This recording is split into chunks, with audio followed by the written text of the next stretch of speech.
Hi there YouTube, this is Roanoke931 and it's 10 o'clock in the morning right now, and I'm going to be making a short video. And this is my messy computer desk, which is never really this messy, but I was working on this train last night, and what I got completed was the fans. Now for those of you who watch my videos, even though I really don't have a lot of views, but that's okay, what I've done is I got the three fans here by Canon Company. Well, all of them are Canon fans. Those two are dynamic fans, obviously, and those two are, they're radiator fans. Now, this is just a video to explain something to you guys. When I first installed this, I put the fan housing on top of the train, and I didn't read the instructions, and you know what? That's the incorrect way of doing it. The proper way of doing it is mounting the fan housing underneath and gluing it. Reason being is so you're going to see this. It's going to be flat like that, and all you do is you mount the rings on top, followed by the grills. I did the incorrect way of putting it on top, and I had to cut the actual rings, and I caused some damage to them. So now I got to go back to my train shop, and this is obviously my mistake, and see if they actually sell just the rings that will go on top.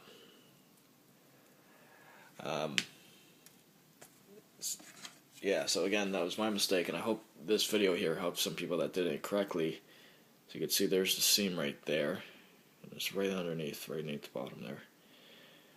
Now right there, as you can see, you can probably see through the fan.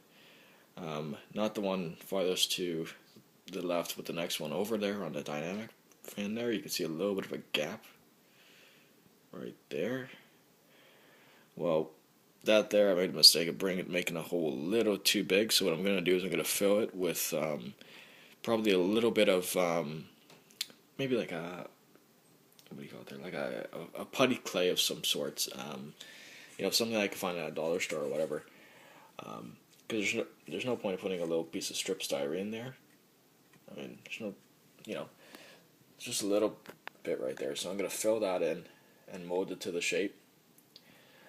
And then what I'm going to do is hopefully put the ring back on. And yeah, so for these dynamic fans, you want, hopefully you can see that better. I don't know if you can or not. But you want the fan grills to look like that for the SD units. I mean, it's optional for what you want, but I think that's what's prototypical, because I had these ones on before, and that's what I ended up doing that run there. Yeah. So this project's coming along shortly but surely.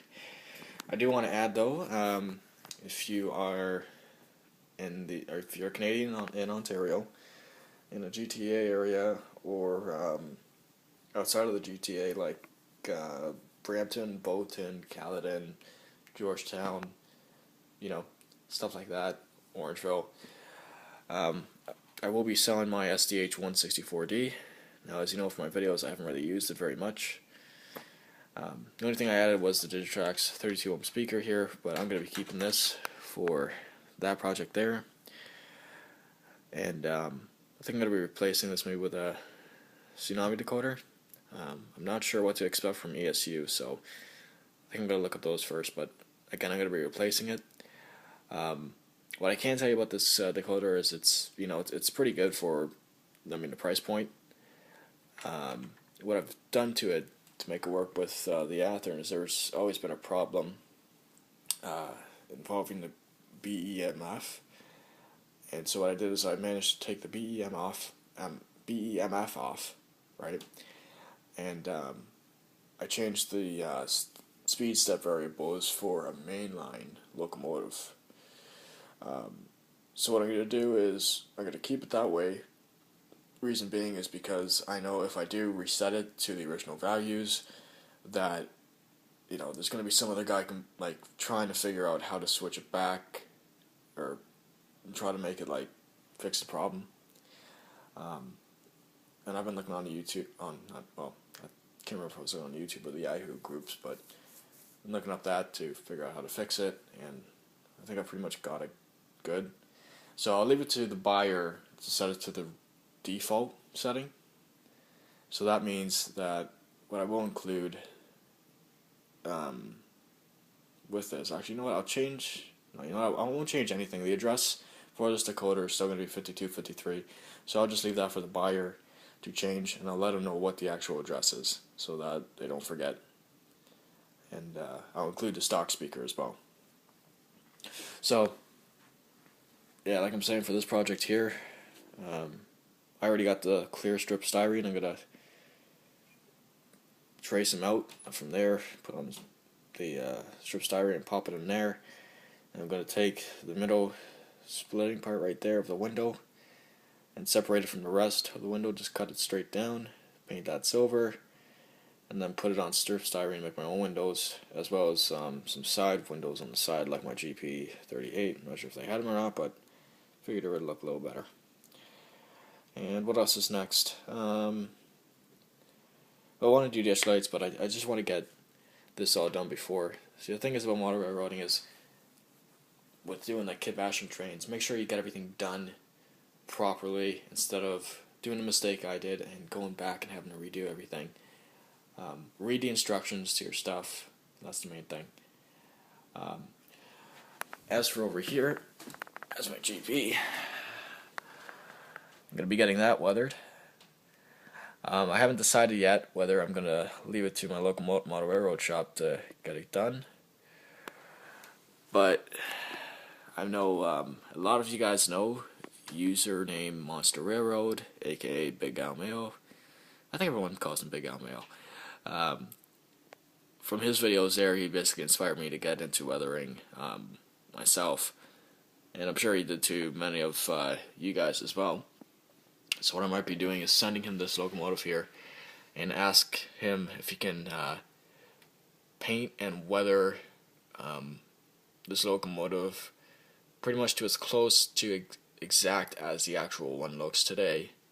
I know that's really complicated to do, and you know, I've seen a lot of his work and he did a really good job.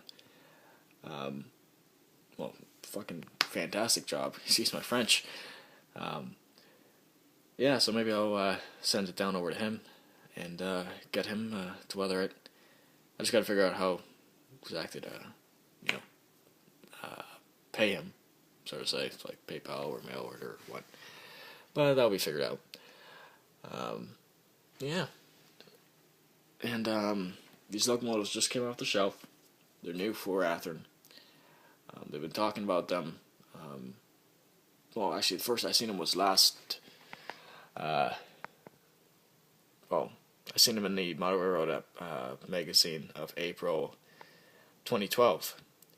And when I looked at it, the pre-production models, this is what a lot of people were sketchy about, is when they saw the pre-production models, the ditch lights were way too big. Well, Athearn corrected that and made them smaller. They don't look as big as they do in the picture, believe me, guys. They've corrected the size of them and made them more to scale. Because if you look at the actual prototype pictures, they look way oversized. And that's one thing I was worried about. Yeah. And the cool thing is with this being a $300 locomotive, when you look at those locomotives that are in the cases and stuff that are like brass, and you look at the headlights, how they kind of look all like, have like a crystal look to them. This actually looks like one of those ones you would see in the cases, like a custom one. And you know what? It's an expensive locomotive. You know, I paid under $300 for it because I ended up getting a discount. But you know what? It's definitely one you want to get.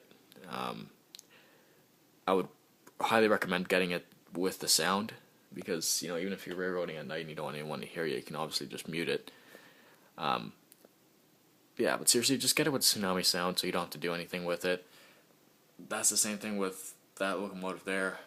My Broadway Limited Blue Line has QSI, I believe, or whatever Blue Line does. That one there bought without, as you guys know, so I'm going to switch that to a Tsunami. That one already has one, and that one over there is going to get one. The only problem I'm having with the Jeep so far, which I'm waiting on a few YouTubers to comment back, is how exactly did I change the CV address. So I change, because I can do the one where I go loco, address 2, address 4, and then I put in a number, and it recognizes that in ops mode. I'll make that in another video. Yeah, so thanks for watching, guys, and you know, please rate, subscribe. Those who have already subscribed, thanks for subscribing to my videos. And yeah, and sorry I used up 10 minutes and 42 seconds of your time. But that's talking for you. Take care, guys.